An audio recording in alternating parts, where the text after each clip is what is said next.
Olá, pessoal. Vamos dar continuidade aqui ao compartilhamento, né, desses conhecimentos referentes ao provimento 93. Vamos lá, a gente parou no artigo 5º no vídeo anterior, então agora nós vamos dar continuidade nesse artigo 6º, né? O título 2 é dos tabeliães e oficiais de registro, dos titulares. Então, quem são os titulares das serventias extrajudiciais, né? Os tabeliães e oficiais de registro. Então, são os tabeliães de notas, os tabeliães de protesto de títulos e outros documentos de dívida, os oficiais de registro de distribuição de protesto, os oficiais de registro de títulos e documentos, os oficiais de registro civil das pessoas jurídicas, os oficiais de registro civil das pessoas naturais, os oficiais de registro de imóveis. Então, quando eu pergunto, né, muitas vezes assim, quais os tipos de cartório, né? Nós somos um cartório de quê? Então, nós somos tanto um tabelionato de notas, né, como nós somos também o ofício de registro civil das pessoas naturais. Então, por isso, gente, é muito importante qualquer assunto que vá ser tratado no cartório, né, qualquer ato que vai ser praticado, qualquer situação que vai ser abarcada, a gente precisa primeiro analisar, é um ato de um tabelionato de notas ou é um ato de um ofício de registro civil das pessoas naturais? Porque muitas vezes o fundamento para aquele ato vai ser diferente, a depender do tipo de serviço que vai ser realizado, dependendo do tipo de serventia extrajudicial, tá? Então é muito importante. Aí aqui vem algumas atribuições, né? Aos tabeliães compete. Então aqui, gente, ele traz a competência dos tabeliães, não só dos tabeliães de notas, como também dos tabeliães de protesto de títulos, tá bom? Então, qual que é a atribuição do tabelião? É formalizar juridicamente a vontade das partes. Então, se as partes chegam no cartório pedindo para fazermos uma escritura que a gente nunca fez anteriormente e não é vedado, nós podemos fazer. Ainda que seja algo totalmente novo, que seja algo que a gente nem sabe a respeito, né? Mas se não é um assunto vedado, a gente não pode se opor. Tá? Por quê? Porque a gente está aqui para formalizar a vontade das partes, tá bom? Outra função também, intervir nos atos e negócios jurídicos a que as partes devam ou queiram dar forma legal ou autenticidade, autorizando a redação ou redigindo os instrumentos adequados, conservando os originais e expedindo cópias fidedignas de seu conteúdo. Então vamos lá, que aqui tem várias coisinhas. Então, primeiro, gente, só retomando aqui, que no artigo 7º ele está falando sobre os tabelionatos de notas e de protesto. Então isso daqui, gente, não é a atribuição do registro civil das pessoas naturais, tá bom? Só para ficar claro. E aí vamos então para esse inciso 2º, que é intervir nos atos e negócios jurídicos a que as partes devam querer da forma legal ou autenticidade. Olha só, então muitas vezes, gente, as pessoas podem praticar um ato no cartório que elas também podem realizar de forma privada, de forma particular, mas elas querem dar uma forma legal ou elas querem dar autenticidade. Tá bom? Então, a ideia do ato ser praticado no cartório é aquilo que eu já até falei, é quando ele vai ser oponível a terceiros. Por quê? Porque quando a gente vai praticar o ato, a gente tem presunção de legitimidade, presunção de legalidade, presunção de veracidade na prática desses atos, tá? Então, é muito importante que nós realizemos aquilo que as partes querem, né? O negócio jurídico, por exemplo, que as partes estão formalizando, independentemente de ser um negócio típico, por exemplo, tá? Desde que não seja algo vedado, algo criminoso, tá bom? Aí, autorizando a redação ou redigindo os instrumentos adequados, tá? Então vamos lá. O que isso quer dizer? Muitas vezes as partes vêm com um texto já redigido do que eles querem que nós façamos. E aí, nós podemos pegar esse texto que as partes trazem e a gente pode seguir totalmente, ou se nós fizermos um juízo de que ali tem algo errado ou indevido, nós podemos fazer alteração. Nós não estamos vinculados a esse texto, tá? Que nos é apresentado. Então, nós podemos autorizar essa redação pela parte ou nós podemos redigir um instrumento, tá bom? E nós não estamos vinculados, e isso vai ter mais pra frente um pouquinho na parte que vai falar especificamente do tabelionato de notas, vai ter falando especificamente disso, né? Que o tabelião ele não está vinculado a esse texto que é apresentado muitas vezes pelas partes, tá?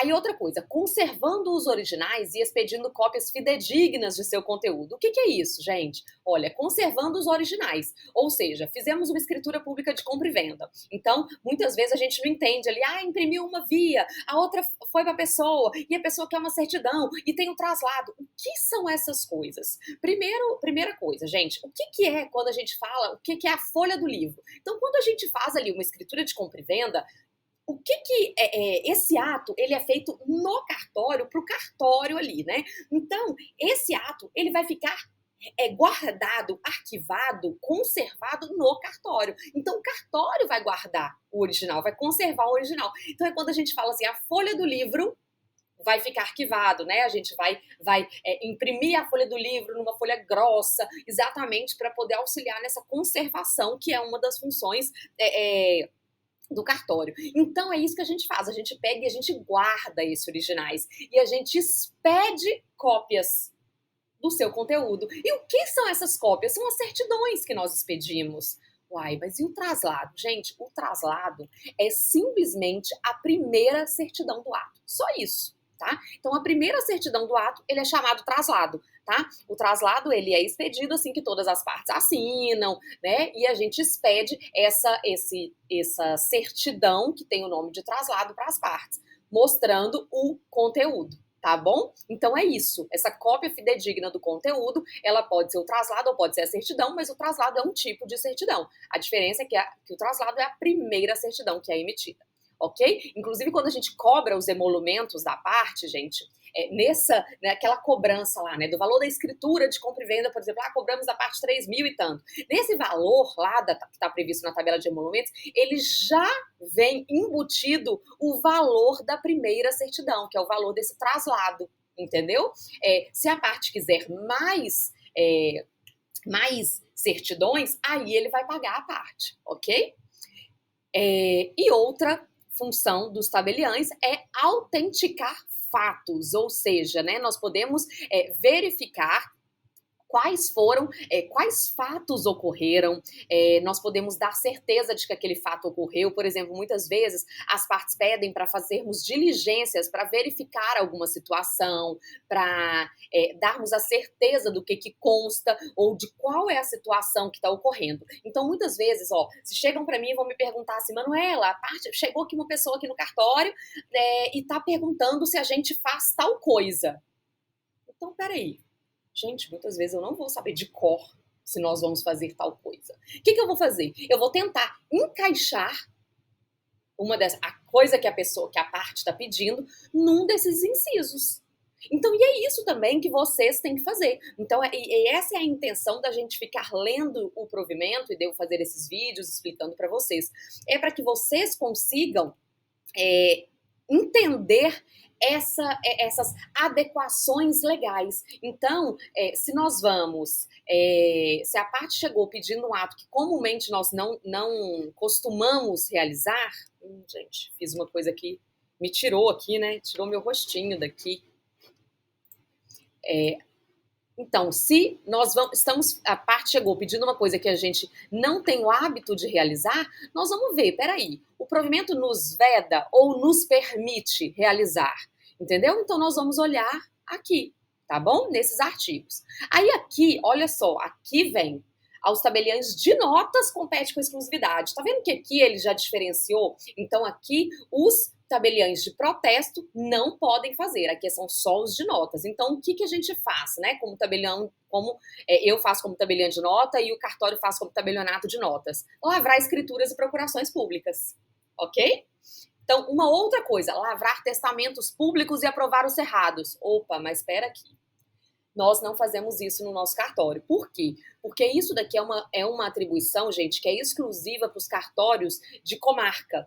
Então, nós não realizamos esse ato aqui no cartório de Papagaios, tá bom? Mas é um ato que é feito com exclusividade pelo tabelionato de notas. O que mais que a gente faz? A gente faz a lavratura de atas notariais, né? Lavrar atas notariais, reconhecer firmas e autenticar cópias.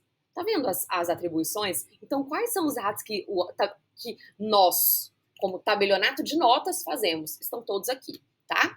É facultado aos tabeliões de notas realizar todas as gestões e diligências necessárias ou convenientes ao preparo dos atos notariais, requerendo o que couber, sem ônus maiores do que os emolumentos devidos pelo ato. Então, o que isso aqui quer dizer, gente? Quando a gente precisa realizar alguma diligência prévia. E aqui, gente, diligência prévia não é a diligência de deslocar, né, de ir até um determinado local, não. Diligência é todo aquele trabalho que a gente tem para poder apurar se a gente pode realizar aquele ato, fazer as gestões para preparar aquele ato, para a prática daquele ato. Tá bom? Então, isso é de livre realização. Isso daqui, gente, também é um ótimo argumento para a gente justificar a prática de determinados atos, tá bom?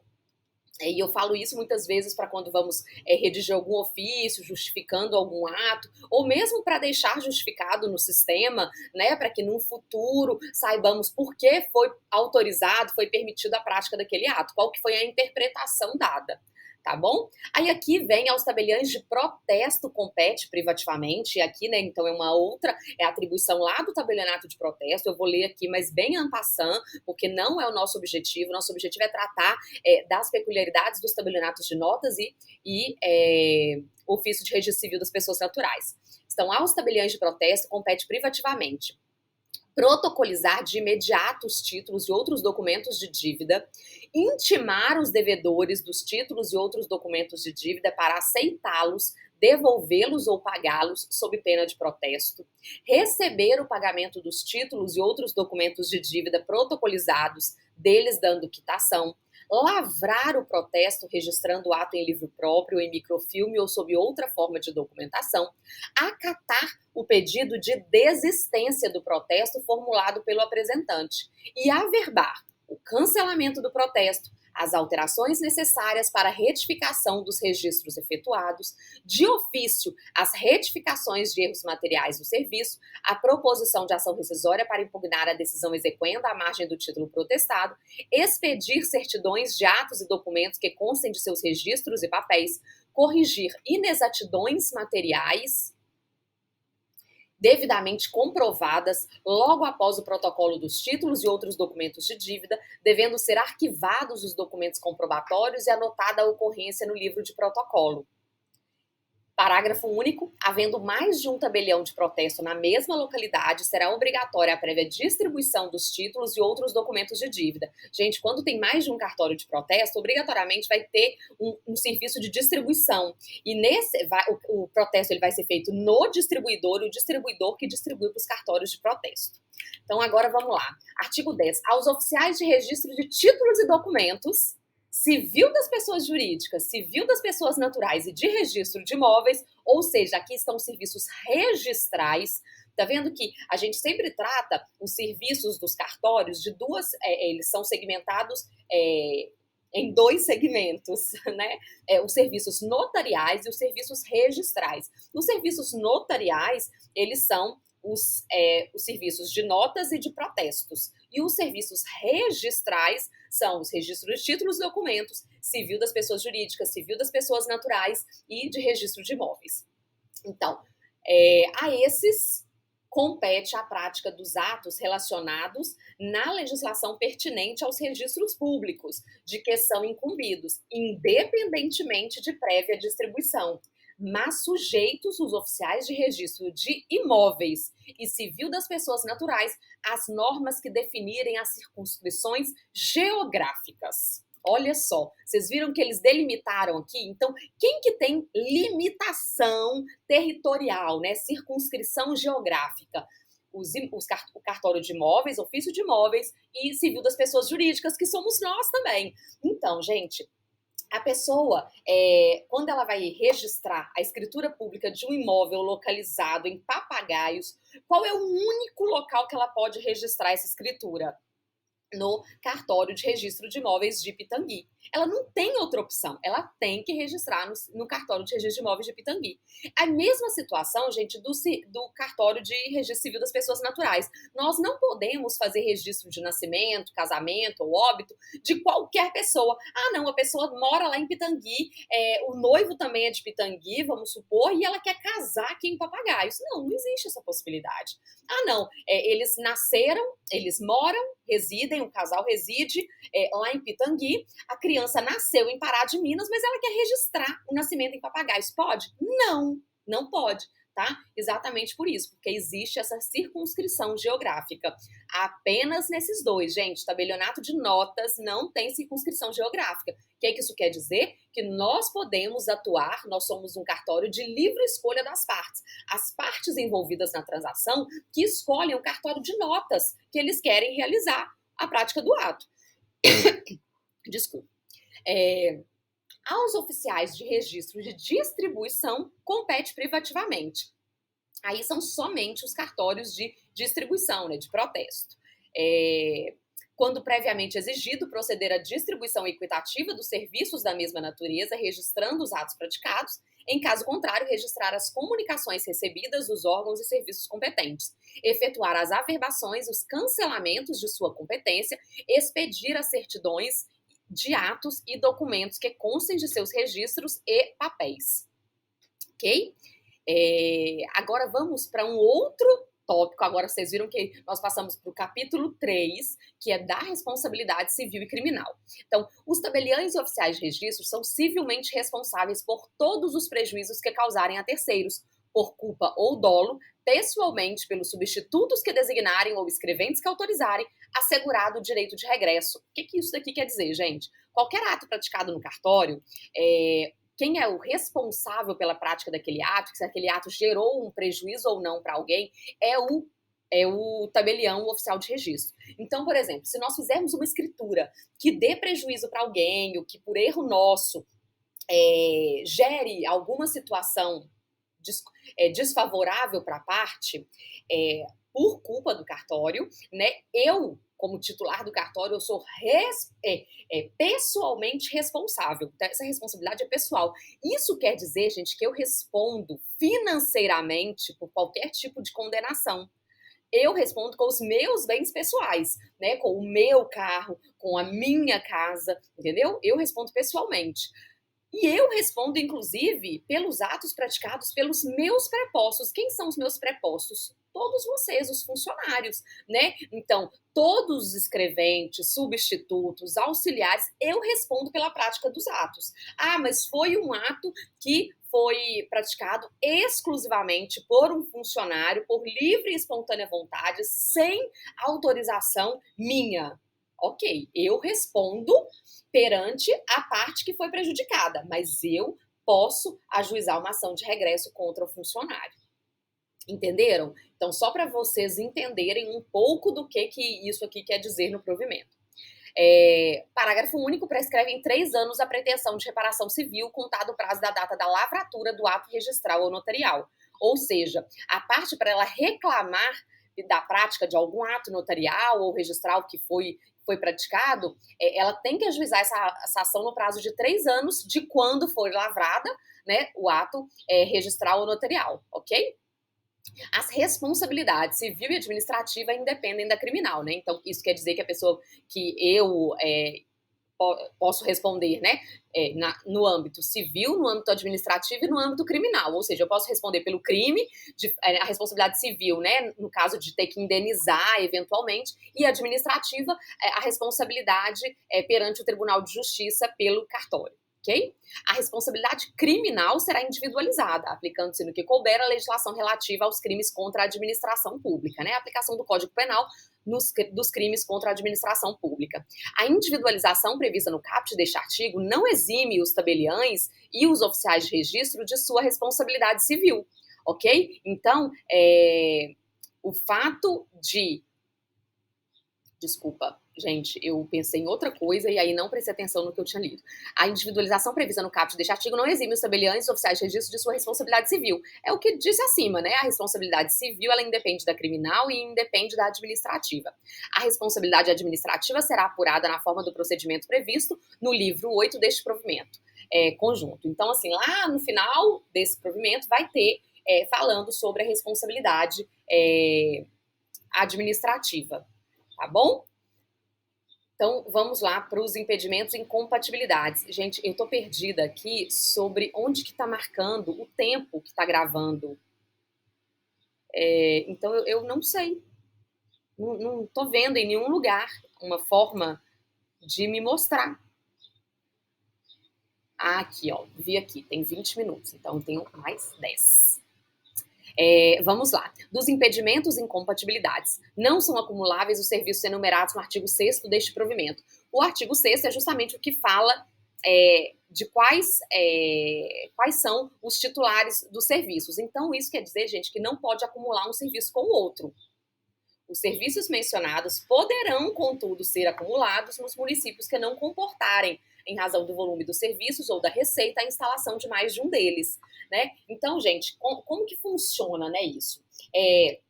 As cidades, elas têm níveis de tamanho.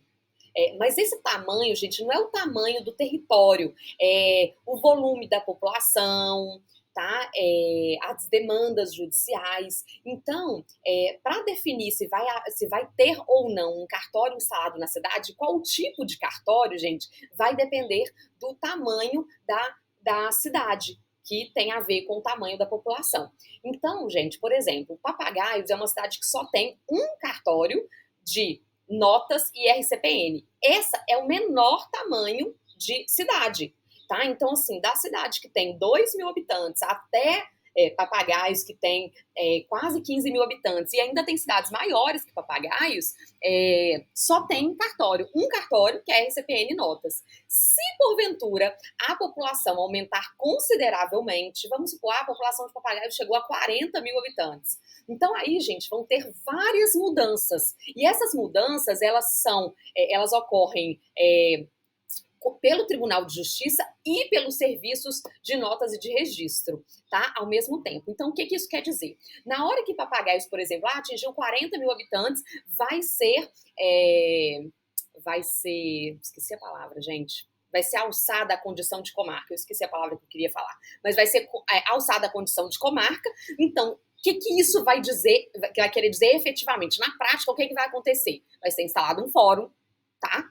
Em Papagaios. Gente, lembrando que o que está sendo instalado aqui em Papagaios não é fórum, tá? Eu sei que está tendo uma obra, né, aqui em Papagaios, do Tribunal de Justiça de Minas Gerais, e que todo mundo está chamando de fórum, mas não é o fórum, tá? O que vai ter aqui é uma central de conciliação, única e exclusivamente para conciliação das partes. Então, não vai ser fórum que vai ser instalado aqui. Por quê? Olha só, gente, quando instala fórum, quer dizer que a cidade virou comarca. E se a cidade virou comarca, além de instalar fórum, sabe o que mais que tem que instalar? Todos os outros cartórios. Então, na hora que a cidade vira comarca, né, ela é alçada a essa condição de comarca, tem que ter um cartório de RCPN, um cartório de registro de imóveis, um cartório de títulos e documentos, um cartório de protesto, 2 tabelionatos de notas e um registro civil das pessoas jurídicas. Entenderam? Então, na hora que isso acontece, gente, isso é automático, tem todos esses efeitos. Então, por isso que aqui nós não temos fórum, porque a população de Papagaios não comporta todos esses cartórios, não tem essa demanda, né, para todos esses serviços. Tá bom, gente? Então, é só para vocês entenderem. Vamos lá. Na serventia de que sejam titulares, estamos no artigo 16, na serventia de que sejam titulares, os tabeliães e oficiais de registro não podem praticar pessoalmente atos de seu interesse ou no interesse do seu cônjuge ou de parentes, na linha reta ou na colateral, consanguíneos ou afins, até o 3º grau. Gente, quando me perguntam, vem aqui, meu primo, primo do meu vizinho ou minha afilhada vai vir aqui praticar um ato. Eu mesmo posso praticar? Né? Então vamos lá, gente. Aqui tá essa limitação, tá bom? Então, por exemplo, meu marido, Fred, tá fazendo uma escritura de compra e venda em que ele é o comprador de um determinado imóvel. Eu, Manuela, posso praticar esse ato? Eu posso assinar lá na escritura? Não posso. Eu, como tabeliã, tá, gente? Eu, como tabeliã, eu vou assinar nessa escritura? Não vou. Por quê? Porque ele, aqui no caso já fala de forma expressa, né? De seu cônjuge, já seria o caso. Mas aqui, se não tivesse falando cônjuge de forma expressa, se tivesse falando parente, na linha reta ou na colateral, consanguíneo ou afim, ele é meu parente por afinidade, é o cônjuge, tá bom? Então ele não vai,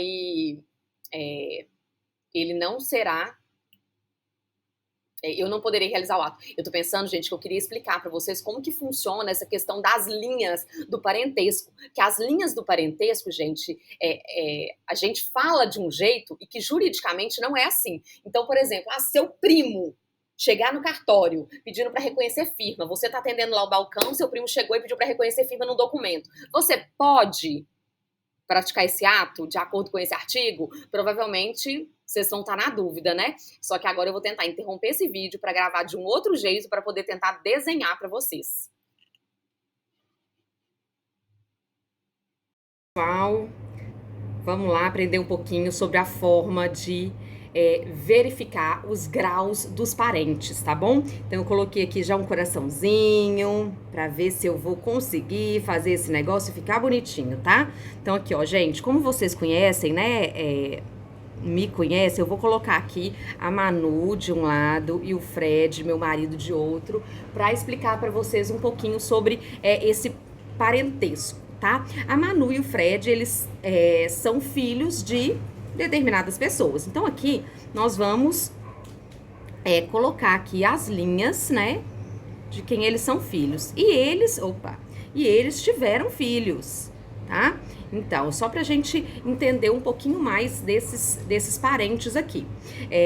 Vamos lá, eu vou colocar os nomes, gente, porque eu acho que quando eu vou colocando os nomes, fica um pouco mais fácil de visualizar. Então, a Manu aqui, quem são os pais da Manu?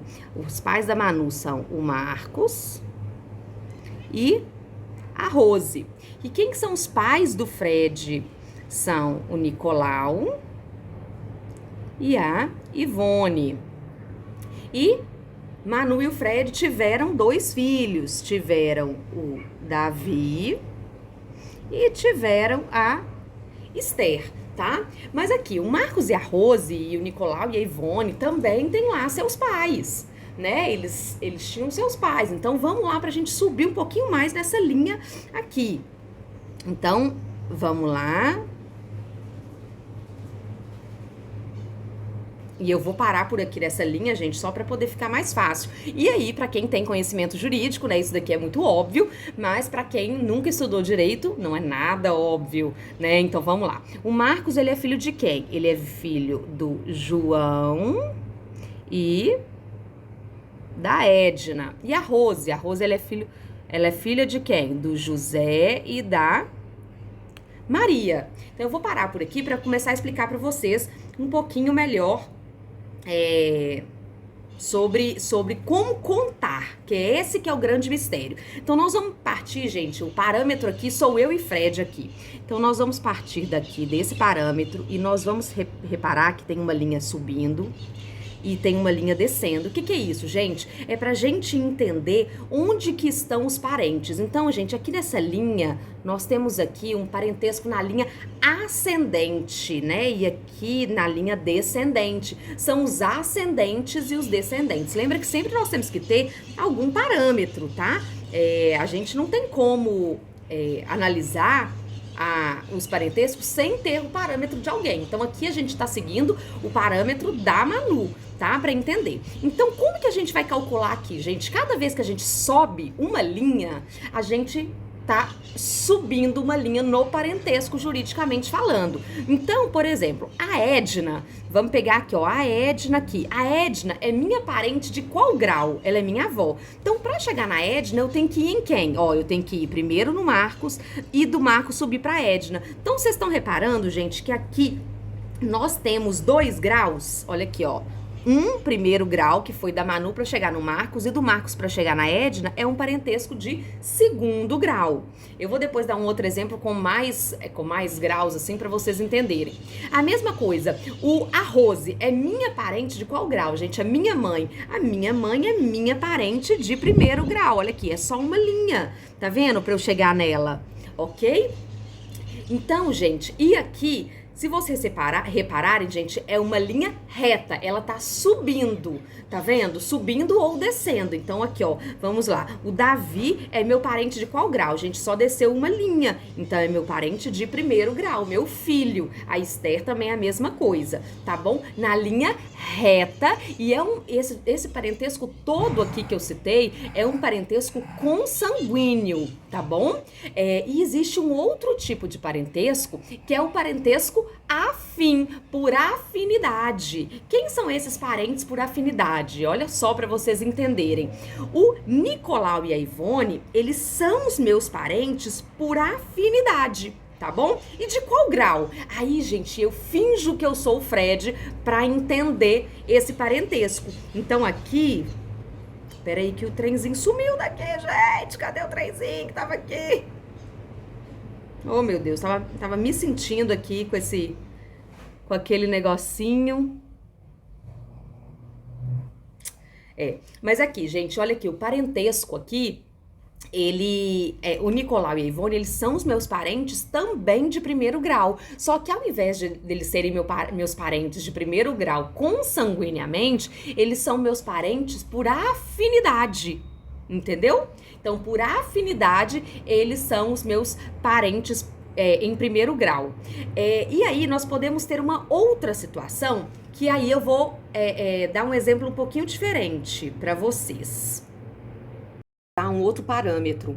Quer dizer, eu vou continuar me usando, né, com o parâmetro, vou colocar aqui a Manu, só que eu não vou utilizar agora o parentesco por afinidade, eu vou usar só a consanguinidade, mas eu quero fazer mais linhas para vocês entenderem.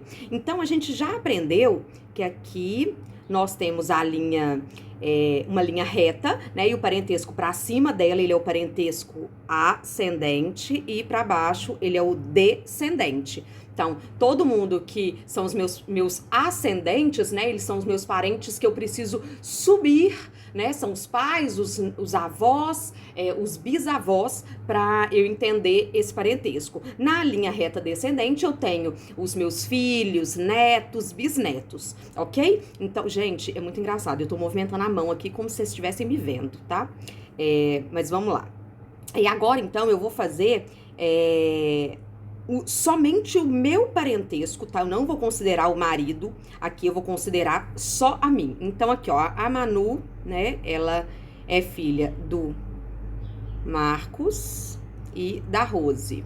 E aí, aqui eu vou fazer o parentesco subindo aqui só na Rose, tá? Eu quero saber qual que é o meu parentesco, de qual grau que é o meu parentesco com a minha tia, irmã da minha mãe. Aí aqui, então, a Rose, ela é filha do José e da Maria. Aí, gente, pra eu chegar nos filhos, né, do José e da Maria, né, então vamos partir aqui só só pra eu fazer as linhazinhas aqui pra ficarem mais bonitinhas, né, quais são os filhos da Maria? A Maria teve a Rose de filha, mas quem mais que ela teve? Ela teve vários, mas aí eu vou colocar só 3 linhas aqui pra não complicar. Então ela teve, nossa, gente, fiquei péssima aqui no exemplo, porque todas as minhas tias começam com o nome Rose, olha só, porque a minha avó e meu avô eram bem criativos. Então eu vou colocar os apelidos Meire, Leia e tia Ronilda. Essa foi a única que não saiu com Rose.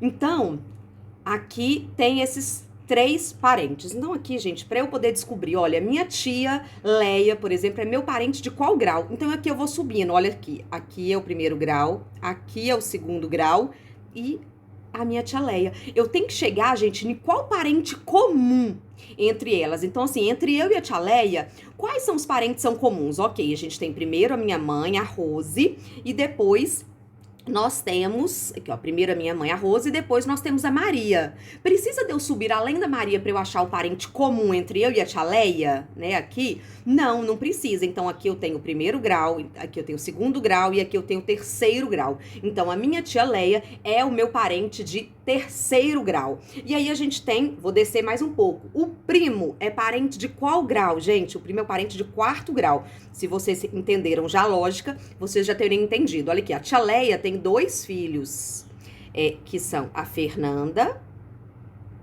e o Henrique. São os meus primos.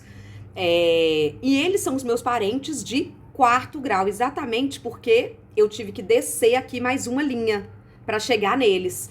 Então, com base nisso, gente, todo o parentesco, ele é feito dessa forma, tá bom? Então, aqui, a mesma coisa nos filhos, né? Aqui, ó, a Manu tem quais filhos, né? Então, vou colocar aqui, ó, a Esther e o Davi, ok? Aí, a Esther casou. A Esther teve 2 filhos, o filho A e o filho B, tá? E o filho A teve mais 2 filhos, o filho C e o filho D. E o filho D teve mais filhos, que foi o filho E e o filho F. E aí vamos descobrir, o F é o meu parente em qual grau? Então nós vamos lá, olha aqui. Aqui nós temos que ir nas linhas. Quais as linhas que eu tenho que percorrer para chegar nesse filho F? E aí eu vou conseguir contar. Então aqui, ó, 1, 2, 3, 4. Então o F aqui é o meu parente de quarto grau na linha reta descendente, ok? É assim que a gente vai contar esses parentes, as linhas para entender o parentesco. E aí é o que eu estava explicando sobre esse artigo 16, né?